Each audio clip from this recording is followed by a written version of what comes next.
Hello and welcome to another Ancient Warfare Magazine podcast. I'm Angus Wallace. In this episode, we'll be looking at Volume 11, Issue 3, Rome against Rome, Caesar versus Pompey in the Balkans. We've got the dream team tonight. I'm joined by Jasper Oorthuys, Murray Dahm, Marc McCaffery, Marc De Santis, and joining us after a brief hiatus is Lindsay Powell. So we need to start with some sort of introduction to the Civil War. This is Caesar's Civil War.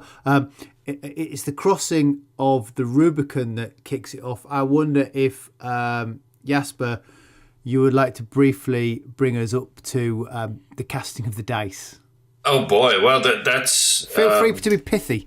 This is a really good article in the latest issue. It explains exactly how that went.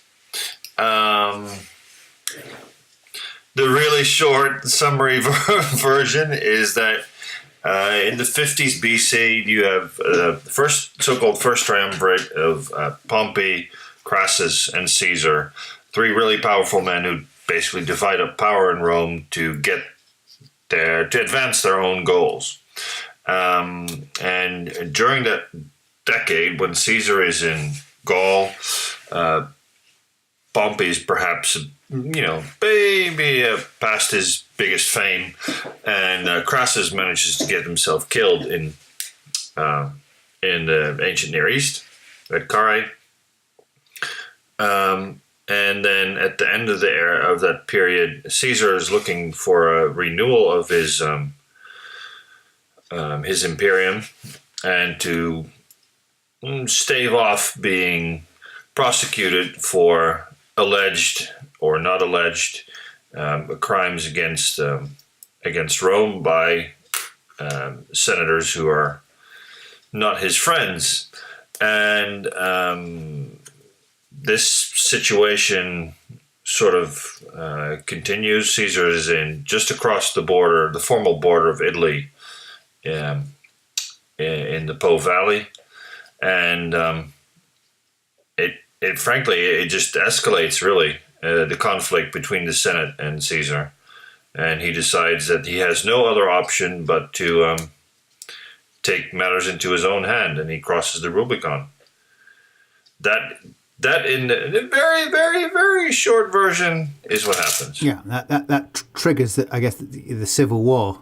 Yes, the big problem, of course, in the sources is trying to figure out, because we have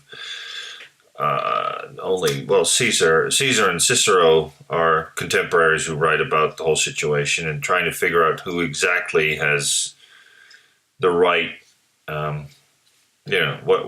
exactly is going on and who's at fault is hard to determine. So we won't do that. Or maybe we will. I don't know. Was that a question? I had a question about the sources, but I was going to put it at the end. But I had a question about the sources, which basically says, I know there's a question about the sources, but I'm not sure what the question is. I presume it's how they balance, but it sound a bit weak. But are we just getting a victor's history? Well, let me try and answer the question in a sense. This war is unusual in the sense that we actually have an eyewitness's account of it. And the problem with eyewitness accounts is that it's their view, right? There is another element to this, which is, and I point this out to people, is that we have what accounts of Julius Caesar because Caesar Augustus, his grandnephew, decided those were the ones that we are allowed to keep. The ones he didn't think were politically useful were sort of hidden away, and gradually, we end up with what we've got. So it's unusual that we have this particular full account. It's the Bellum Civile. What's interesting to speculate is whether, in fact, Pompeius himself, Pompey the Great, actually wrote a version. I don't think there's any evidence that he did, but it seemed to be the normal practice for commanders to write about their exploits, because it was partly a political exercise, it was partly to account for things for the Senate, and it was partly propagandizing. So we've got that angle, which I think is quite interesting to speculate on. And then we have the much later sources, the Plutarchs, the Orosiuses, the people like Pliny the Elder and so on, and Strabo, who write or refer to this war. But the one continuous source that we have, of course, is Caesar. And you can argue how accurate that is, and you can compare and contrast, for example, Plutarch's account or Appian's account with Caesar, and you can see the nuances and so forth. But I happen to think that, for example, the account that we have of Plutarch and Appian is itself a derivative of Julius Caesar's account, with some embellishments and flavours and versions, which of course is designed to entertain their audience, because they themselves are writing a particular version of events. In the case of, for example, Plutarch, he's writing about two people. He's writing a separate book about Caesar. He's writing one about Pompey. And he has an agenda when he's writing it. No sources without its problems. I think all those sources also, we never get a true picture of Pompey in any of them. I mean, on the one hand, you've got Caesar, who's going to drum up Caesar. On the other hand, those other later sources also draw upon Cicero's writings, and Cicero is a big apologist for Pompey. He's always saying that Pompey is forced into these bad decisions, into these corners that he gets himself into. And at the same time, Caesar also doesn't necessarily, go fully against Pompey in what is published about Pompey. He's always, giving the benefit of the doubt, at least, verbally, in terms of being politically correct about his adversary. He's more actually going after what Cicero would term the Piscinarii, the old guard of the Senate. So we don't really get a good idea about what Pompey is really about in this civil war. He's more, I think there's more to it, but we just don't have it. You make a very good point. In fact, when I was reading F.F. Adcock's Caesar is a Man of Letters, he makes a point in there that effectively that there are effectively two periods that Caesar writes his civil war. There's the sort of 49 BC year, which is he's still trying to sort of reach an accord with the Senate, and maybe he can just pull it off. So he's very guarded. He's prepared to be quite conciliatory. He's prepared to be sympathetic to Pompeius, and therefore when he flees from Italy, he doesn't badmouth him.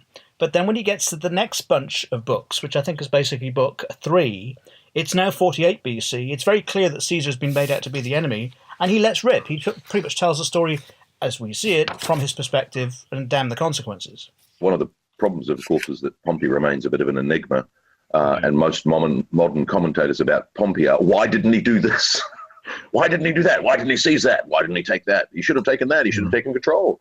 And the fact that he, his expeditious retreat from Italy is sort of like, whoa, why was he, and I think that's one of the issues with the sources is, of course, we don't get any insight into Pompey.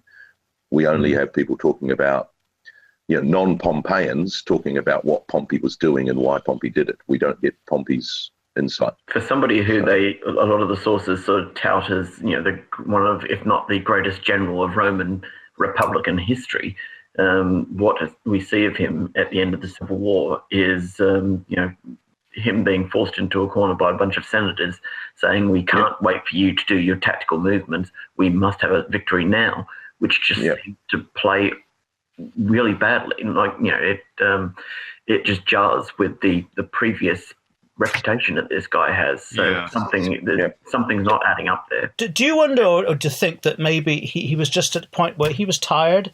What was he, about 58 by the time he gets to Pharsalus? No, what I mean is that, he's had a pretty active life. I mean, he's been campaigning a large number of years during that point. He's been very successful. Politics wears a man down too. And I'm thinking 58 years old in the Roman Republic, it's getting on. And I think he's tired. And what we sort of surmise is that he's making a tactical retreat to Greece on the basis that that's where he can regroup and bring his army and so on. And, it tends to appeal as he's getting older to a rather more conservative approach to risk-taking. And Caesar is still the consummate risk-taker. The evacuation of Brundisium is remarkably well achieved. He does that. That's a brilliant maneuver tactically and as a general. I think it's true. His hand's being forced. And again, at Dyrrhachium, he's able to outmaneuver Caesar. Caesar's also trying to outmaneuver him. So, but his hand is forced by political concerns. And there are other advantages that Caesar is able to bring to bear that are, the reliance on veterans, I think, is something that Pompey can't do. He's got so many green legions, and the famous anecdote of aim for their faces for Caesar's instructions to his men. And I think those, in the end, they tell against Pompey, despite his numerical superiority. and I think it is. He's being pressured. But again, those are all modern speculations about what was Pompey trying to do. But then if Pompey told us, would we believe him? Like, well, it's all spin. It did strike me that at the start, on paper, they both looked like two very successful generals and not particularly mismatched on paper at the start. Obviously, events played out differently. Two very successful men, not necessarily, not a vastly dissimilar age. No, I think that's absolutely right, and that at different times. I mean, were they not allies and friends? If I've got this, isn't there some marriage in the family or something that binds them together in the political way that Romans do these things? But unfortunately, as Mary said, in politics is a big lever that is used to force you to do things necessarily because it's the Roman Commonwealth. You can't really do things on your own, and I think that's where Caesar is different. He decides he's outside the system. And he goes his own path, whereas Pompeius is fitting very closely into what he's expected to do. And that's why I come back to the point. I think the man is kind of fed up and tired. I need to buy myself time. He's a patient, good tactician. He's a good strategist, I believe. And when things go his way, he's very, very good. The problem is he's up against somewhat of an opportunist, someone who is able to pull surprises, even when things seem to be going in the opposite direction for him. And I don't think that's where Pompey is strong, and I think that's where in the end he's outsmarted. He's also doing it in a difficult fashion with, as you say, trying to fit the part of a Republican general with the Senate, allied to the Senate, I should say. And if Caesar's to be trusted in terms of what he says in the Civil War about the fact that, when he originally goes back into Italy and he's working his way down the peninsula, you've got these mentions of senatorial forces not necessarily doing what Pompey wants them to do, and they are, he hasn't got a control over all of the forces, and Caesar, on the other hand, his imperium, it's strong after 8-9 years on the go in Gaul. Most of his command structure is there and established and being listened to. Murray's alluded to Pompey retreating from Brundisium after Caesar's rapid advance down Italy. Caesar crosses the Adriatic, isn't it? With his forces, which are vastly outnumbered by Pompey's. But Caesar has veteran legions, and I wonder how important you felt that the veteran legion was. In some respects, it occurred to me that perhaps they're older men, which might they don't necessarily have the vim and vigor of youth. Well, I think it comes down to the fact that that these people bring probably a decade, probably longer than that, of gritty war experience. I mean, they're probably physically able to withstand the rigors of campaign and war in a way that younger novice people are not. It's the first instance. I think they also can read the signs in battle better. And that's vividly described in the Battle of Pharsalus. I mean, Caesar's men advance, and then they begin to realize, hold on, the other side isn't coming towards us. Stop. This isn't right.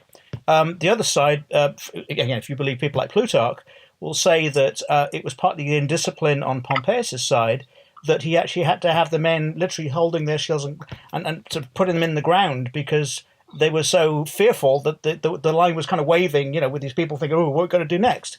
So I think experience really counts, and I think we see that in professional armies today, where you get better performance out of experienced hands than you do out of novice hands. So youth and vigor really against experience, tactical and so forth, it seems to win every time. As Lindsay says, anybody who couldn't stand it would have been weeded out by that time. I mean, physically wasn't able to. Plus, it really seems, if it comes down to it, that warfare in the ancient world is so much about morale rather than about physical strength and vigor. And these guys probably indeed they know what they're doing, and they know they can rely on each other. All those factors, I think, play into Caesar's hands. Also, any army that's together for any time, and especially out in the field, are going to develop their own individual style. Whereas if you've got new recruits, okay, you can train them up, according to the handbook. but they haven't actually developed their own style and their own manner of operation yet. Caesar's got that underhand. He's been working with these guys. He's been introducing new units in terms of Gallic units, in terms of how to actually drill these soldiers. It's all working for him. Yeah, I mean, one of the surprising things to me is that Caesar clearly, throughout the Gallic Wars and the Civil Wars, keeps his opponents guessing, but he also seems to keep his subordinates guessing as well. Because he does things that are just like, oh my God, is he doing that? Is he really crossing with only 20,000 men because we've only got half the amount of transports we said we'd get him? He crosses with only 20,000 men and 500 cavalry. And then he tells us that 20,000 men is 7 legions. So again, coming down to the way we normally think about warfare when we, with paper numbers, 7 legions with only 20,000 men is, yes, they're veterans, but they're nearly all of those 7 legions are at half strength. Yeah. And that's again something to keep in mind, that it's still a viable fighting force at half strength. And he can, I think one of the other advantages he has is he knows exactly how far he can push them. And there's stories, outside Dyrrachium where the men are going to eat bark because they've run out of forage. And it's like, well, yeah, but we'd much rather eat bark than allow Pompey to win. So he's kind of got this barometer of how far can I push my troops, knowing, that, and there's one speech that he says he reminded them of all the, the tough scrapes they'd got out of before. Yeah. So I think that's another massive advantage. And he can, like a weather vane, he can know exactly how far those men can be pushed and still fight effectively. And to go with that, I think there's other dimensions, is that Caesar is quite prepared to put himself in the thick of it, in the battle. So he is willing to risk his own life, charging ahead with the rest of, unlike some other generals who might be, 3 lines behind and directing and pointing and sending messages. So I think this reputation is very important. And another dimension I think we haven't talked about is this very raw feeling of fear. The people who've been through battle before and seen the terrible atrocities that hand-to-hand combat is in those days. Whereas if you're a novice or tyro, you haven't seen those things before. They still have the power to overwhelm you and shock you and frighten you.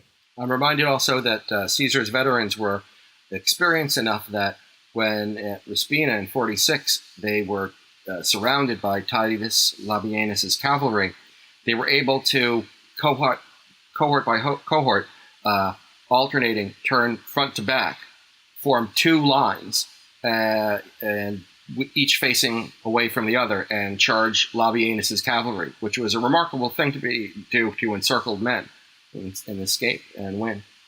Well, even redressing the line at Pharsalus, armies charge. You don't stop them mid-charge and go, wait, redress the line. That's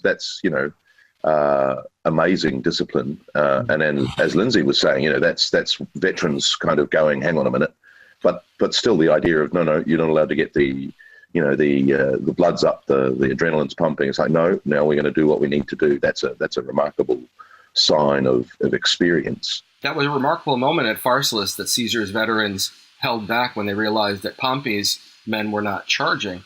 Pompey kept his people on the defensive. And the question I've had ever since is, what if Pompey had gone on the offense, or did he stay on the defense because he did not have the necessary confidence in his men to say, go and charge the Caesarians? Yeah, Paul, that was going to be one of my next questions. Actually, was why would Pompey not be drawn in when Caesar's offering battle? Mark's teed that up quite nicely. Was he trying to season his men? Did Pompey's plan not get put into place, like we were saying? When he's got subordinates who are not obeying his orders, did he know the weaknesses of his own men and therefore deliberately try and mitigate them, or what? Well, Pompey was raising so many new legions. He was enrolling people into these legions that simply they would not have had the experience that Caesar's Gallic veterans would have. That it's easy to make the presumption that they just lacked the experience, and that maybe Pompey knew that and didn't have the same faith in them that Caesar had in his legions. And Caesar talks about how much he had pride and belief he had in his 10th Legion, for instance. But the other legions were just as experienced. They were remarkably capable troops. Pompey's legionaries, there were plenty of veterans there. It's just they might have been recalled to the standards and not veterans as a unit. The unit cohesion may not have been there. And what's always emphasized nowadays, and by Caesar too, is of course the role of the Centurions. The Caesar had this, seems to emphasize a special connection with the Centurions that allows him to have, as we just discussed, to have that finger on the pulse of the battle of his legionaries, and that goes both ways, and that those guys in the middle hold it together, and they help him win on the battlefield too. It's always interesting to me that in the battles, like at Pharsalus, Caesar talks about the total number of cohorts he has, not about I have Legion X. The legions are there, but it's like cohorts. Perhaps again indicating that role of the Centurions, they just work together, and well, we can talk about who's boss in the cohort some other time. And even the way Caesar reports it, no other account really goes into the details of the conduct of centurions. We get the conduct of generals, but we don't tend to get the conduct of lesser subordinates the way that Caesar's writings give us, which is a fame that they achieve through Caesar. And I think that goes to the point that this is where Caesar is a man slightly outside of the system. He's not someone that necessarily is all about his achievements. First of all, he's writing in the third person, which is eccentric to say the least, but I think is done for a reason. The second thing is that by appealing to these achievements of the lesser men, it has a populist appeal. And I think what that does is that his whole sort of political aspect is really to appeal to the masses, if you will. And by knowing the regular guy, and there are some people would say that the Centurions actually aren't that quite regular because a lot of them are from the equestrian order anyway, so they're a bit above the ordinary. But the fact that he notices at all is something that's very laudable. And I wonder, for example, the point I was going to make earlier is that what we don't know really very much about, to your point, Murray, earlier, is the state of mind of Pompeius in this. So we have the impression that he's occupying this stronghold at the top of a high point, a hill somewhere. And his men basically say, we've got to go to battle, we've got to do this. And he's holding back, but in fact he yields to their wishes. And so therefore reluctantly goes to battle. So you get the impression that his heart's never really in it. Caesar has no choice. This is one time to do it. So his heart is all in, and so are all his men, because they're hungry and they want to win victory. They want this done. But we're ignoring here the fact that Caesar doesn't go just immediately into battle in terms of, okay, he goes after Pompey down to Brundisium. Once the crossing is made down there, he turns around and he's off to Spain to face the Pompeian or senatorial forces over in Spain. Is it that Pompey's forces are so fragmented? I mean, you've got some quite good legates in Spain. You've got a number of talented legates going down into Africa. Is it that Pompey is, maybe, Caesar's got the legates he trusts with him, and he's, his writings set him a level above them, but at the same time he's got that structure. Pompey's maybe lacking that because he's got maybe some of his best men. If he had those with him, maybe Pharsalus would have been different. The senatorial faction strikes me as having suffered from the problems endemic to coalition warfare. That it was not merely Pompey in command. There were other factions within that were pulling this way and that, and maybe not solidly behind him. I think one of the other interesting things, of course, about Caesar being outside the norm is that that's the world turned on its head, because Pompey's the man who's outside the norm. Pompey's the man who hasn't followed the cursus honorum, who bought an army, became a general, then basically got political positions because he had the power, not because he'd had any of the requirement positions held. So he's the one who should be the outside the norm everyman. And Caesar, obviously, with such a long, noble lineage, he's the normal Roman aristocrat. And so, in fact, this is the world turned on its head, because they're playing the opposite roles. You've got the man outside the norm being the Republican the traditionalist with all the traditional senatorial allies, and Caesar, the traditional Roman, being the one who's the populist and the, trying to appeal to the masses and having, propaganda that seems to be aiming at the lower common denominator, shall we say. Yeah, that's a good point. Yeah, it's Pompey's career up to the triumvirate is just amazing, and so abnormal, so incredibly outside the box, and yet suddenly he's cast in the role of you're the traditionalist. What I found interesting when I was writing my book about Augustus at war was actually how much he respected and admired Pompey. And I looked, for example, at the way that Pompey had arranged with the Senate to get his imperium for his campaigns out in Asia. And it was very clever how he did that. I mean, he was sort of pushing the frontiers of the legal requirements so that, in fact, instead of being granted swathe over provinces directly, he was effectively given, was it like 50 miles inland or something, and all the sea outside? Yeah. And he was given this for a period of years. So he didn't have to keep going back year on year to actually renew it with the Senate. And this really was game-changing. And the point I make in my book is, in fact, that set a precedent that Augustus was able to use in 28-27 BC because, it was done before. I'm not doing anything unusual. You're just giving me 10 years. What's the difference between friends, And the way that he approaches the political system, and your point, Murray, I think is spot on, where you've got somebody from outside trying very hard to show that I'm just a regular guy going along with things. Is the reason why he's accepted. The other guy, of course, is eager to move ahead and does all these extraordinary things, and in Gaul, apparently beyond his remit, and that's what gets him into trouble, isn't it? When they call him back to Italy, he's gone way beyond what he was expected and allowed to do.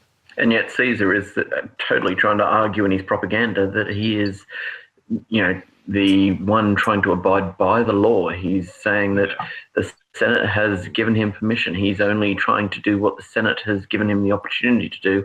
And yet, Pompey is the one going out and refusing to come to the bargaining table and talk things over and lay down his army. Caesar is trying to show himself to be legitimate. Yeah, that's reiterated so many times that Pompey doesn't come to the table. But I think the other thing, of course, is that when Caesar, it's him. Yeah, exactly. When Caesar is in Gaul, the most successful general of their generation, and this goes to Crassus as well, the most successful general of their generation is Pompey.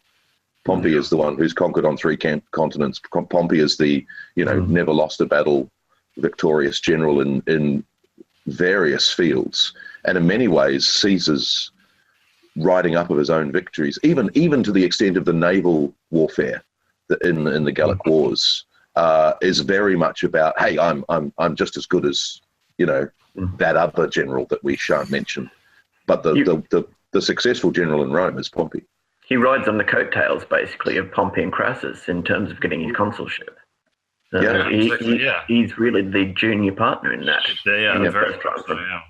And Crassus, being the wealthiest man in Rome, is very much, I need to prove myself too. I'm going to go and fight the Parthians. I'm not just rich. Disastrously. Yeah. I'm skilled at being killed.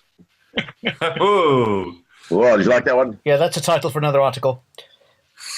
Yes, skilled at being killed. Oh. So this issue has 2 excellent articles. Look at the battles of Dyrrhachium and Pharsalus. So if people have not picked up their copy of the magazine yet, ancient-warfare.com, you can purchase it, or better still, subscribe. And Lindsay, it's your article, which is subtitles When Eagles Clash, which sort of gives the idea of a clash of perhaps equals, or legion versus legion. And I wonder how true would that be? I mean, is it a problem for legion fighting legion? Well, if you're directing the question at me, my title was a deliberate pointing towards Pharsalia by Lucan the poet, and I quote it in the article, for example, where he says, where does it go? And burst asunder to the common guilt, a kingdom's compact, eagle with eagle met, stander to stander, spear opposed to spear. And I think, in fact, if you want to read a sort of stirring account of battle, actually, Lucan's a pretty good one. I think it comes down to this: they're similarly equipped. It's a reasonable assumption to think that they're reasonably similarly equipped. But we come back to the point that's been mentioned earlier. the fact that there is this dimension of experience, the veterans, the vacati, these other people that are used to supplement the regular legions at their time. And we have to imagine that a lot of these are conscripts, because that's the way they're going to get forces at this kind of late hour. So they're probably not evenly matched. I mean, they may have the same look and the same kind of training, but this depth of experience is going to make all the difference, I think. I mean, obviously, as with any civil war, there's a language bond between the legions. They speak to each other. You know, we get accounts sort of suggested of them chatting to each other. You know, Caesar makes a big thing about how two of his cavalry were the first deserters he had outside Dyrrhachium, which he basically blames the defeat on. That he had these two deserters. Up to that point, he's received lots of Pompey's deserters, but he's only ever had two. They were these guys, his guy and this guy. I'm naming and shaming. And the other factor is that there's a lot of accounts of individual cohort competing with one another, not to be outdug. For instance, when they're racing around Dyrrhachium, you know, we're going to seize the high ground. My men wanted to seize the high ground ahead of their men. So there's very much a sort of a competitive spirit within cohorts, but there doesn't seem to be much guilt in Caesar, certainly, of the fact that they were fighting fellow Romans and, you know, massacring one another. There doesn't seem to be a guilt in that. Well, and to relate to that point, I'm just going through the article, reading myself, where it talks about both units, that's to say the 8th and 9th, had suffered losses at Dyrrhachium, and Caesar put the 8th and 9th together with specific instructions that they should support each other. And therefore that suggests that they must have had some kind of camaraderie, born presumably of the campaign up to that point, so that where they are lost, where the numbers are not made up, that the centuries and the cohorts presumably are interchangeable to some degree. There's also the Pompeian legion, which is called Gemina because it's combined of two. Which you wonder at the esprit de corps if you've lost your identity of being a particular legion, as opposed to no, you guys are now a new legion, which I'm calling a new name. So you're forging a new esprit de corps, but you've lost the last one. Whereas by keeping the 8th and the 9th and making them cooperate, there's still the 8th and the 9th. On the other hand, we'd have to ask Augustus, because he has a stack of Gemina legions. Well, we see evidence even, for example, with the British Army in recent years, where, you know, the Department of Defense, or Ministry of Defense, I'm sorry, because I'm thinking American, you know, has been slimming down armies, and in fact, you know, what had proud traditions going back to the Battle of Waterloo and earlier don't exist anymore. You know, the Royalists and the other regiment has been combined with to create an entirely new county, and you know, their battle standards are proudly in cathedrals and churches around England and Wales and Scotland. But when they make this new organisation, to some degree, that literally is shelved, and they've got to build a new reputation all of their own. And I wonder that may be damaging. But the other thing that's interesting is that when you look at, you know, these great battle honours where 35 guys were left of the entire regiment, the regiment is intact. You know, those 35 guys are the regiment. So despite huge battlefield losses, the regiment, you know, and then you recruit. So you've only got 35 veterans left. You then recruit a whole pile of new recruits. But because you are still that unit, the unit still exists. And I think that disbanding of units by politicians destroys that esprit de corps. Whereas, you know, regardless of whether there was one guy left or 10. But if the enemy does it, that's all right. Exactly. You know, and you can inherit that tradition through that those legends, and you see it with the battle honours and you know, modern units who have nothing in common with the guys who fought at, you know, even in World War II or Korean War battles, but it's still that unit. They've still got a continuity. You know, and the 7th Cavalry in the American Army, you know, they're still proud of Custer. And the other, you know, even though, well, you don't use horses anymore, now you use helicopters and armoured vehicles, but they still inherit that tradition because they are still the 7th. And I think that they still wear the headdress too. Yeah. This also points up the importance of the eagles to the corporate identity of the legions. That is, that eagle was the legion in many ways. That was their totem, and to lose it was terrible disgrace. And I think that's what when Lucan is talking about that in his poem, that is the grim reality. I mean, it is that bad that these sacred emblems are themselves clashing, and that was the dramatic device that he conjured for that description. So, Michael, on Facebook, we put a call out for questions on Facebook. Jasper puts it out on the Ancient Warfare Facebook page. So if you want to go along, give that a like. You'll submit us a question. Michael on Facebook asks, in these civil wars, are there any instances of confusion between soldiers in opposing armies? I guess that's friendly fire, as it were. I think so. I'm trying to think where in the Battle of Pharsalus. Inevitably, in the confusion, I mean, for example, when units come together, I mean, the only thing we presume that their shield blazons would be one clue as the identity of what unit it is. But you can imagine on a plain like Pharsalus rather, it's in the heat of summer. It's probably very dusty, and people are kicking up dust and whatever. I mean, I think it's almost inevitable that's going to happen. And what's interesting also is that in the later engagement, where that wheel formation turns in on the opposing cavalry, that Caesar's legions are actually fighting with their pila extended, not thrown. And if you've been in a reenactment group and you've wielded a pila and you don't slope arms with it, it's a pretty mean weapon. You mentioned the shield blazons. Would they be... I question how much relevance they are, because in terms of there is a mention of some of Caesar's troops, at least, not all being equipped with scooter, but instead actually carrying a small circular leather shield in some cases in battle. Whether that's the case at Pharsalia, I'm not sure, but that would, you'd think, add to any confusion if sides are carrying those as well.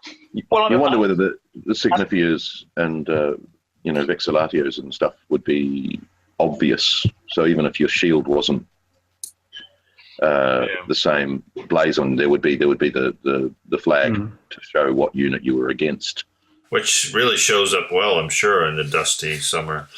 I think, but that's where you could get that confusion. Who are we against? Them, aren't they on our side? No, I think they were until last summer, and then they went over to the other side. So I think they are the enemy. I'm sure Lindsay is right that it's almost inevitable that confusions happened, but I don't think we have any evidence that it did. Well, I think that could also come back to the writing. What purpose would it serve to describe friendly fire? It is the Roman authors often seem to get in sort of a pickle when they have to describe Romans fighting Romans, because that's really not supposed to happen. And Jasper, you make a very interesting point that one of the underlying themes in Lucan's Pharsalia, which of course was written under the time of Nero, so it's much later, but it's this whole idea of Murray used the expression earlier in a different context, the world turned upside down. The world is not supposed to behave like this. This is how mad it has become. Yeah, and then Nero dies and it happens again. Well, the point is, ironically, before Lucan and Nero fall out, the other message that Lucan points to is the fact that we accept that Pharsalus happened, but guess what? It ended in a good result. You owe Nero. And then, Yeah. Oops. Yeah. We've looked at the legions. I mean, do the auxiliaries get a mention? Could there be a levelling factor between two mismatched sides? Well, the impression I have is that Caesar had a great many more, maybe more than twice as many that Pompeius had. So he had Gallic auxiliaries, for example. Pompeius had, I think it was from Galatia and some other places, maybe Thrace. You've got the Eastern forces. Yeah, and they all had their fighting style, so does that help or hinder? I'm not quite sure, because they're not necessarily equipped the same way. They're not necessarily organized quite like Roman forces, and it's always interesting at this sort of time whether, in fact, you might have clan-type assignments. So, for example, there would be a war chief who is an ally on sort of secondment, who has his 30, 50, whatever it is, cavalry with him, And the question is, what happens if that leader is killed? Is there a natural successor to pick up, the battle, or do they basically fall apart at that time? Are there not some kings from the east that are with Pompey's side as well? So that would even more complicate that issue. I believe that's true also. But the auxiliaries are certainly, generally speaking, I think, regarded quite well. But what's significant is when the tally of casualties are counted, when you read through, for example, Caesar, he comes up with this outlandish claim, and I think if you compare it to Appian, I think it's Frontinus, whoever it is, that makes the other claim, is that they don't count the auxiliary casualties. They don't matter, is the implication of that. The only ones that matter to a Roman audience are our side. How many of us were killed? Yes, but you had a question, didn't you, from somebody on Facebook about auxiliaries? Yes, somebody asked me about the command structure and auxiliaries, and I already told them that's going to be a difficult question to answer. Just because of what we know about auxiliaries at the time, which is not very much. I suspect that the answer is it's sort of like it is later up to about Claudius. You have a tribe and you go, you guys come with me, here's some money. Well, I don't think it's money that they're fighting for. I mean, if you think loyalty, I mean, it's that status of recognition. Just before this whole thing kicks off, you've got the Senate making a new alliance with King Juba in Africa, and having him recognised as a friend and ally of Rome. And you can imagine that each of these sides, the allies are basically saying, well, we've got our status invested in this side in the civil war. If they lose, then we lose our status, and there goes our political weight, basically. Yeah. And also, for a king like Juba, there goes my political clout in terms of backing if somebody raises a rebellion against me. That's true, but I mean, the command structure is still the same. It's just Juba with his guys comes over, or a tribal chief with his guys comes over, and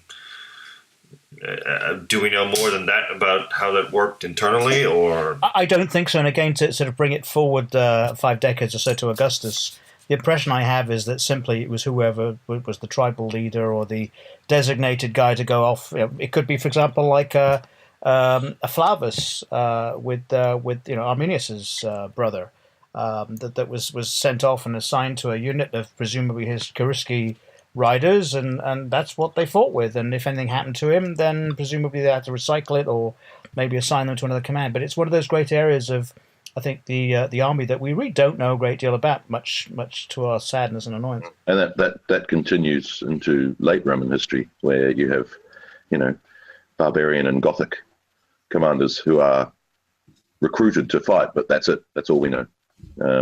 We know leaders and troops. Well, it gets a little more defined, I think, in later on in the empire after Claudius. But then we end up, of course, with those, the famous ala Indiana. Everybody goes, "Oh boy, it's the Indians." No, it's the cavalry unit of Indus. But there's several of those. Just a cavalry unit named after the first tribal chief who was Romanized, and that's it. The Batavi and things like that on Hadrian's Wall are the same. Yep. Yeah. So I don't think we have time to necessarily pick through all the battles, but we do have 2 questions from listeners. And the first is regarding Dyrrhachium. So we'll start with Chris from Facebook. Thank you. He wants some time spent on describing types of fortifications Caesar and Pompey were competitively building against one another's forces. The interesting thing about that was I had sort of visions of the sort of World War I race to the sea with Caesar and Caesar having Pompey under siege. Someone want to tell us about the fortifications? I think the clues, for example, there was a palisade, a ditch. You could look at, for example, the siege of Alesia, which gives you some idea as to what the physical look of these things might be. A lot of it comes down to available materials. I'm not quite sure what trees and things you have in the Western Balkans. I would imagine they're probably the twisted, gnarly ones instead of the big, tall ones you get in Northern Europe. But it's clear that what they do is they dig for victory, and they build very fast. And it is a race because if you can try and encircle the other guy, and I think this happens at Philippi, doesn't it? That at some point they're actually trying to build these entrenchments, and the one kind of gets there before the other one, and they block their path. And it really is a game of brinksmanship, because what you're trying to do, it's a combination of land grab at the same time as to hold your strategic position so that you get the best alignment of high ground, low ground, and put the enemy always at the disadvantage. It's also a bit of mentality in terms of holding your nerve, and in some of the Spanish campaigns at the end of 49, Caesar's basically trying to, in some of the battles, dig a trench whilst not allowing the enemy to see what he's doing, so therefore putting two lines in front of what's going to be the trench, having his third line dig a trench behind the first two lines, and then by the end of day then revealing that he's actually got a trench in front of him with his forces retreating behind it. The next day they do the exact same thing until 3 days later they've got a square around them, and all the time he's basically daring the other side, the Pompeian forces to have a go at him. But at the same time, he's not letting too much opportunity slip by. It's all a game of nerves and playing each other basically. Field fortifications was another thing that distinguished the Romans very much. The mere fact that every legionary was also something of a combat engineer, a sapper, that he was willing to work, to dig in. Something that not every general was impressed with. When Alexander tried to cross the Granicus River in 334, he specifically picked out the portion of the Persian line that had fortifications and said, we're going to attack there because they're trusting not to their bravery to defend the position, but to the fortifications. And he attacked and penetrated the line. But against the Roman army, that would have been a terrible mistake, because the Romans entrenched as a matter of course, and it did very well. And in fact, field fortifications on the battlefield, that's redundant, but field fortifications came back into vogue by the early 16th century in Europe, and were used repeatedly as a means of warfare. Was very defensive, what have you, but it was used on many occasions very successfully, and it was borrowed directly from the Romans. The funny thing is that early in 49, Caesar actually captures what we're told is Pompey's main chief engineer, and then actually hands him back to Pompey, allowing it. You'd think that's a major tactical advantage, but is this gamesmanship? Is this maybe a nod to sorry, Pompey, you're not up to speed, and I'm going to give him over because he's just not as good as ours? Or well, I think Caesar's clementia is one of those sort of celebrated things. He's a showman too. He loves to be able to do these things because he can.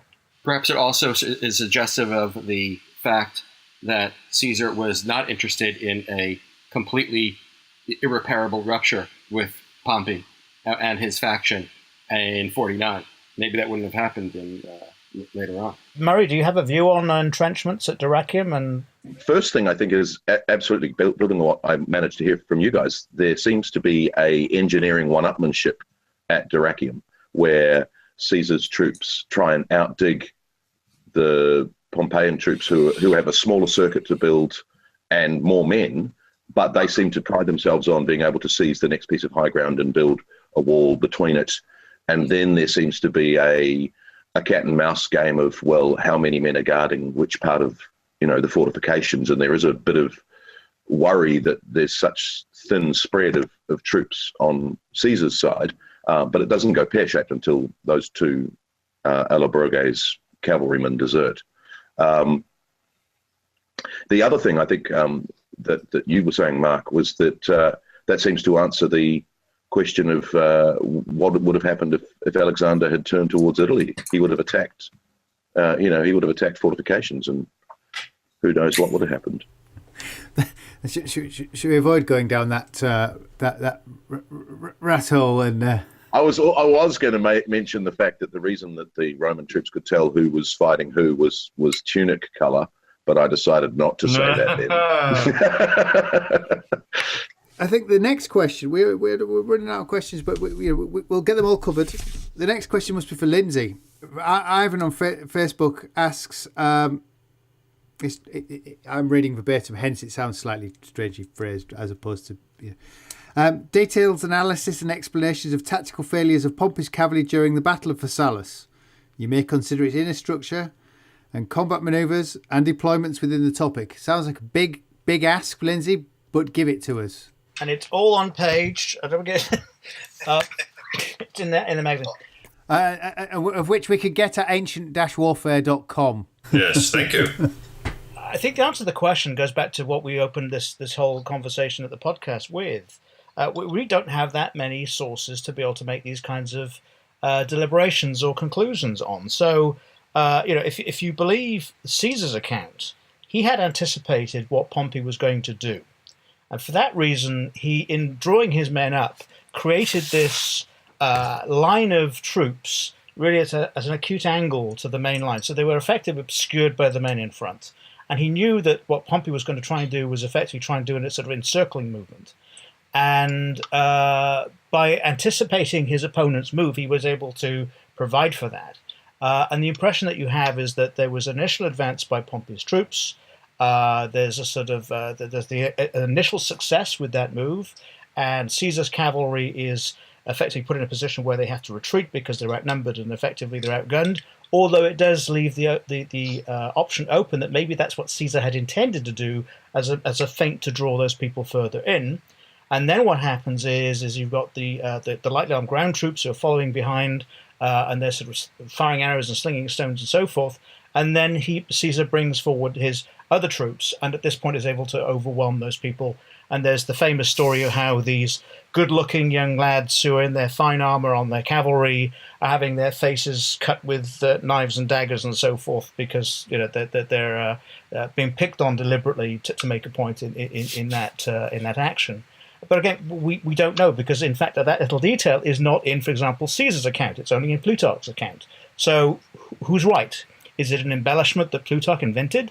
Is it something that maybe was talked about and became sort of like a legend and was passed on? So it's very difficult to make absolute determinations when you're looking at these ancient battles, when you really are dealing with an original source which is biased, arguably, very biased, and then the next one from that is probably separated by a number of years, and then after that is many, many, many years. And they're probably all derivatives of the initial source. And if we're talking about Pompey's cavalry specifically, I mean, Lindsay and I spent quite some time months ago trying to figure out which units were in there. And all you get is, there's guys from Cappadocia and there's some from Anatolia and there's some from... It's just, they're from all over the East and they probably act like Hellenistic cavalry like we're used to knowing. But that's it. We don't know. We don't know how they were armed. We don't know what they looked like. We essentially don't really know if they had a special tactic or not. It was just a lot of guys from the east on a horse. That's true. Really, about the extent of what we know. So, I think what's very interesting is the comment by Frontinus, who said, "Caesar's decision to create a fourth line of reserve cohorts was crucial." He quotes, "No circumstance contributed more than this to Caesar's victory on that day." And, Frontinus is a guy who, if anybody of the time is looking and studying military tactics and strategy, pinpoints that as being the crux of the pivot point, the moment when things went in Caesar's favor. The implication I was going to say of that is that elsewhere on the battlefield, the forces were pretty evenly matched. What's quite fascinating is that when you actually try and map out the lines of where the troops are, it's a series of mini battles, and in fact, not all of the lines, of course, are engaged because it's only a certain depth of the front line is engaged in the battle, and some parts aren't even fighting yet. So there's an awful lot, I think, of people just standing around waiting for the command to be given to move forward, and the action that's crucial is actually taking place on the flanks in this particular case. So we have we only really have one final question on the topic from Stephen on Facebook again. A bit of an alternative history question. Do you think the outcome of the campaign would have been different if it took place in another geographical area?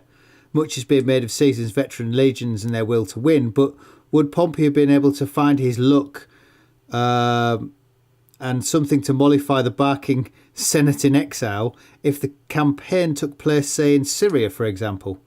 Or was it somewhat inevitable that Caesar's legions were going to make victory happen no matter where they fought?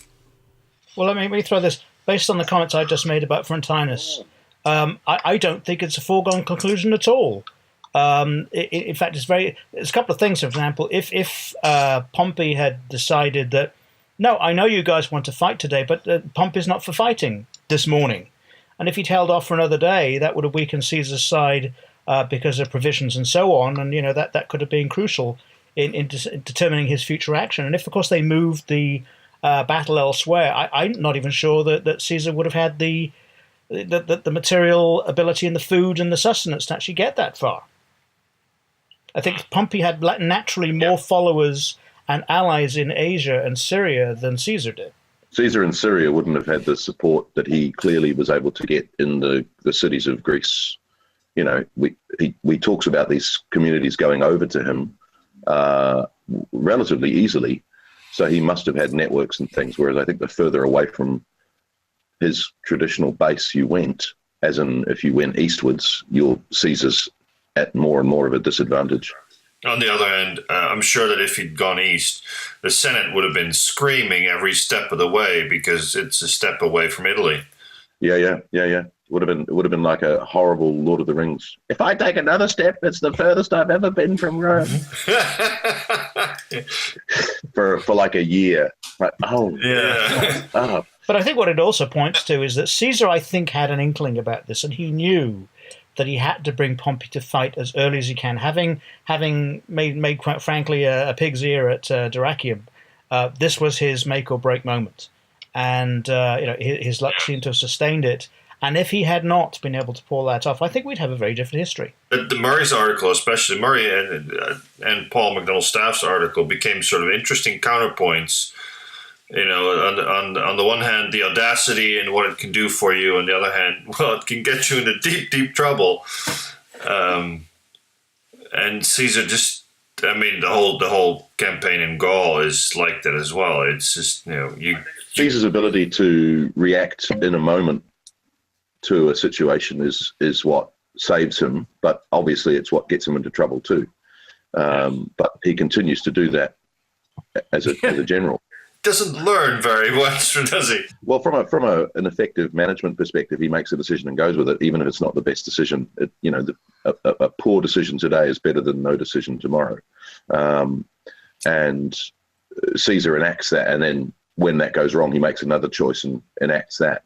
And obviously, in the lead up to Pharsalus, a whole series of setbacks are, in the final instance, they lead to victory, but in the lead up they could have gone so very differently, almost to the point that, was there any point in Pompey breaking out of Dyrrhachium, because Caesar was going to pretty much starve, and Pompey didn't have the issue because he could supply by sea.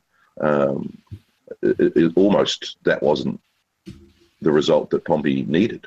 So you could argue then, at the end of the day, the better man, the better strategist did win, because it's the ability to manage in the face of all of that uncertainty, changing circumstances, best laid plans, and all the rest of it. But Pompey just. I come back to I imagine a man who's kind of not the best anymore. His best days are behind him, and he's won in more recent times because of applying the old tricks, patience and massive resources, the ability to be able to keep that going, where Caesar is a man more about celerity and speed and action. And in fact, if he could have just kept going and say, Caesar, I'm not going to play the game. I can sit and wait here. what we said earlier also is that Caesar, through battle of maneuver, is able to fight an enemy on a field of his choosing, whereas Pompey seems to be forced to fight. And one of the things that Caesar's able to do, as he shows at Alesia and other places, even if the battlefield isn't of his choosing, he will turn that field to the best advantage for him as he can. And like we just heard in Spain and things like that, he will absolutely make a battlefield work for him. And I think he does that on several occasions, even when it's a close run thing, and even when, one throw of the die would have changed the circumstances. Caesar's ability to get out of a sticky mess is quite remarkable, and of course, write about it. There's one controversial idea, that Caesar probably knew that his days were numbered, in the sense that he knew he had some kind of falling sickness or something, which I think we now identify as being epilepsy or something like that.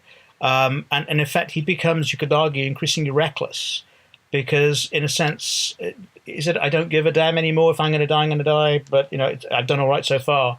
So he can afford to take these very bold moves, going with small numbers of troops across the route, because the important is to always outsmart your opponent, to surprise them, to outwit them. And their small numbers can actually do a great deal of damage. Doing what they least expect, even, one might say. Thank you, Jasper. Thank you for getting the title of my own article. Lovely.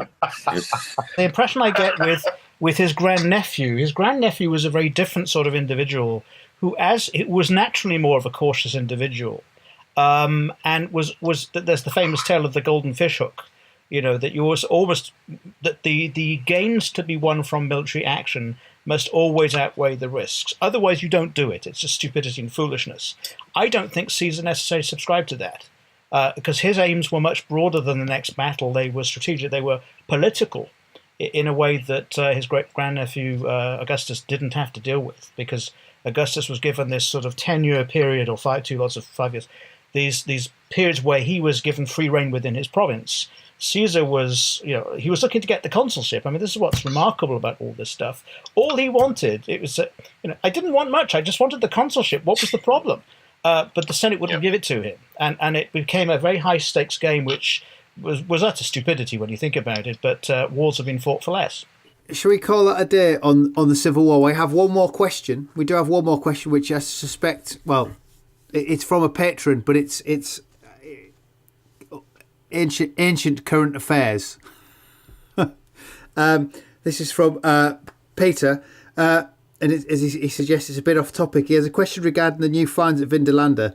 Archaeologists say the excellent state of preservation should allow many questions to be answered. Can we give an example of what we might learn more broadly? What sort of find would answer some of your own burning questions? Well, I've just submitted a story for Jasper on the subject of what was found, and I've been talking with Sonia Galloway, I think her name is, up with the team there. What can you say? I mean, first of all, the items haven't been conserved, so they, for example, haven't really been able to pore over these items very much. But I think what's surprising to them is when they lifted these stones at the more recent age, and discovered that there was effectively a cavalry barracks there, they weren't expecting to find one. So that kind of is itself an interesting chapter. When there are, I think, 9 levels of occupation at Vindolanda, and every time they uncover a new one, it adds to the map. It adds to the spatial and historical chronological knowledge of the site itself. I think the period it's dated to in this context is something like 102 to 120 AD, so it's before the wall. So, we're interested to know why was, for example, there this abandonment of so much material. I mean, they found, for example, 2 cavalry swords, one of which is bent apparently in I think it's still in its scabbard. It's a complete one. There are 2 wooden toy swords, or that's at least the interpretation they're giving them.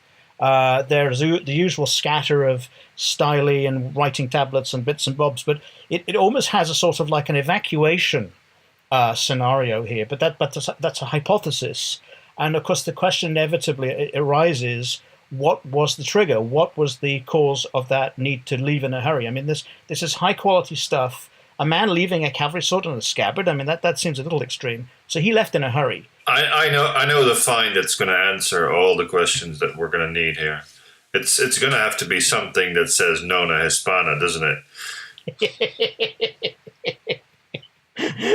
Yeah, well, who knows? Who knows? So when the conservators actually get to work on the writing tablets, which are by universal agreement, pretty much the best things that have come out of that place, because they give you such an amazingly everyday, personal perspective like no other site I think is able to offer. And it maybe that's what you'll find there. An urgent transmission from some watch post somewhere saying, rebels marching south.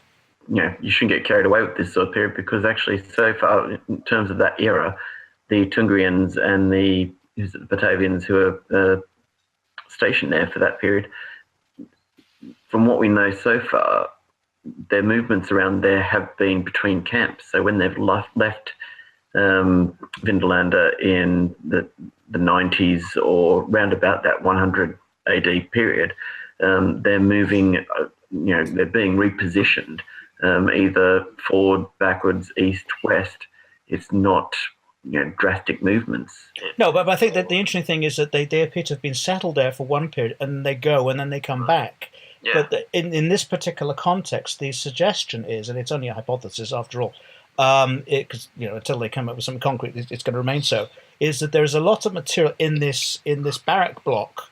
There's a couple of rooms where these things are found in concentrations, and the question is why. It looks literally as if somebody's knocked over a table and the stuff has gone scattering, when that maybe collapsed on something and hid the military weapons, and there wasn't enough time to go in there because the Centurions out there banging the doors with the optio go, get fucking out, but we don't know. Those are the sorts of subtle details that make history writing fun, and of course getting to the preserve of novelists. There's also an area like the grey area in between the occupations, because there does seem to be evidence in the other changes of occupation that there seemed to be a clean out team coming in between and doing something in terms of reorganising barracks for the next occupants.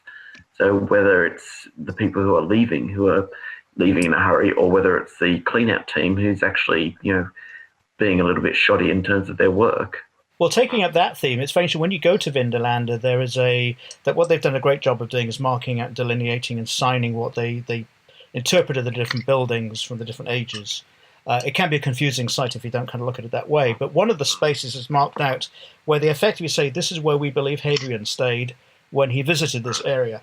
And to your point, wouldn't it be interesting if, for example, the cohort was told, you've got to smarten things up, we're cleaning out because the emperor's on his way, we've got 50 days to rebuild this place and make it look sharp and smart. And the guys are going to move out somewhere else, because the Praetorians are going to go somewhere, right? The Praetorian guards are going to go somewhere. And better still, would it be one of if they said, and he'll be stopping in the building just out the door, first one on the left, so you go, oh, it's that one. Adrian was here. Yeah. but this is what makes the site particularly fascinating. But it makes Roman history, all history, very interesting, is because we tend to focus here on the big events and the sort of written sources, but these little details make it very real and human. I want to know that, since we now know that the Romans had toilet seats made of wood and not sitting on cold marble and stone when they went for the toilet, does that make them less hard? Are they now soft and... To answer it all, I think my favourite tablet up there is the one that is a message from one of these troop units that's out on patrol. It's a letter sent back to Vindolanda, basically forewarning, we're on our way, the job is done, job, whatever it was, is not specified. P.S. We ran out of beer. Please make sure there's some ready for us when we get home. Now that's visible. Yeah, not much has changed. Well, and then there are other ones, for example, where the soldier is complaining, where are you? I've given you the money and you've run off with the money. There is no beer. So they were con artists even then. And they didn't even have eBay to give reputations to sellers.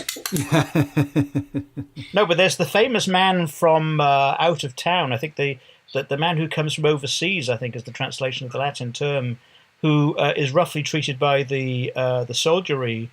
And I think he appeals to the camp commander, basically saying, look, I'm a Roman citizen, I should be treated properly.